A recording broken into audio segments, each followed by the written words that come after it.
आजमी साहब, पुलिस ये कह रही है, आपने कहा कि देखिए इलेक्शन ईयर है और इसलिए इस तरह की बातें लेकर आते हैं। ये अक्सर कहा जाता है कि वहां देखिए बंगाल में उन्होंने राम का मुद्दा उठा दिया था चुनाव के लिए। लेकिन मैं ये कहना चाहता हूं कि पुलिस अगर इस बारे में जानकारी दे रही है और इस बारे में स्थापित हो रहा है कि आईएसआई से कनेक्शन जुड़ा हुआ है, क्या इस कन्वर्जन को किसी भी सूरत में सही कहा जा सकता है? देखिए, ऐसा है कि कन्वर्जन तो ज़बरदस्ती अगर किया गया है तो ये जो हिंदू नाम से संस्थाएं चलती हैं उन्होंने किया है।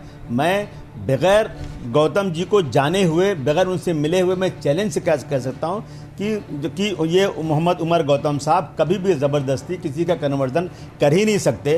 दूसरी चीज़ जो है, ये कह रहे हैं जनाब कि पाकिस्तान से फंड आ रहा है, पाकिस्तान ने यहाँ पूरी दुनिया में आतंकवाद फैलाया है, तो नरेंद्र मोदी साहब से ज़रा कह दीजिए कि क्यों वहाँ से ताल्लुकात रखते हैं, क्या प्रॉब्लम है, क्या मजबूरी है आपकी? आप बगैर बताए हुए देश को चले जाते हैं। वहाँ जो है नवाज शरीफ के फंक्शन में आप जो है यहाँ से उनकी बर्थडे पर यहाँ से उनको विश करते हैं और एक तरफ वो हमारे मुल्क को बर्बाद करना चाहते हैं। ये दो तरफा क्यों देश में चल रहा है? ये सब जनता को बेवकूफ़ बनाने की बातें हैं और सिर्फ इलेक्शन आया है। मैं देश के तमाम मुसलमानों से कहना चाहता हूँ, आपकी बातों का जवाब ले ही लीजिए ना प्रेम शुक्ला जी से। आपने कई बातें उठाई हैं प्रेम शुक्ला जी, ताल्लुकात भी रख रहे हैं उस मुल्क से, सब आएगी। हाँ, वो सारी चीजें आएंगी। अब हो गए उनके अबू आसिम की बात, तो मैं जवाब अबू आजमी साहब आप जवाब ले लें प्लीज, जवाब ले लें।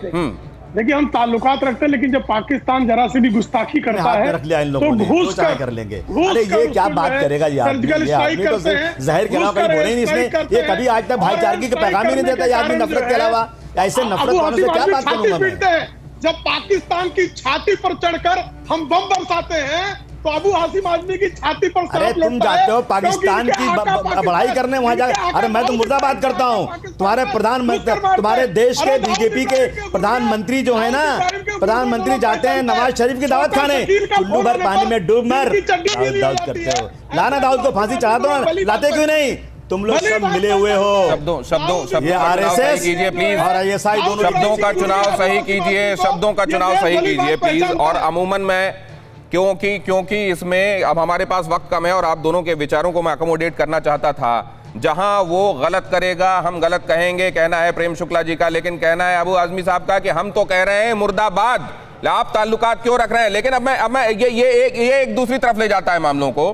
कहीं पर भी गलत करने वाला, किसी मुल्क में रहकर गलत करने वाला, किसी मजहब में रहकर गलत करने वाला, किसी जाति में रहकर गलत करने वाला, क्या इसलिए प्रोटेक्ट किया जाएगा क्योंकि वो एक खास जाति में है? क्या किसी रिलीजन को फॉलो करता है?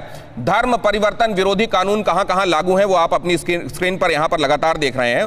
वो ये इंश्योर करते हैं कि किसी का लालच में, किसी को ल्योर करके, किसी को फ्रॉड के तहत, किसी को फोर्सफुली ये ना कराया जाए कि उसका धर्म परिवर्तन हो। अब आप देख लिया आपने, ये पूरा जवाब सुन लिया होगा ना इफ्तिखार गुर्जर साहब, कि क्यों कहा जाता है इन सब चीजों को गलत।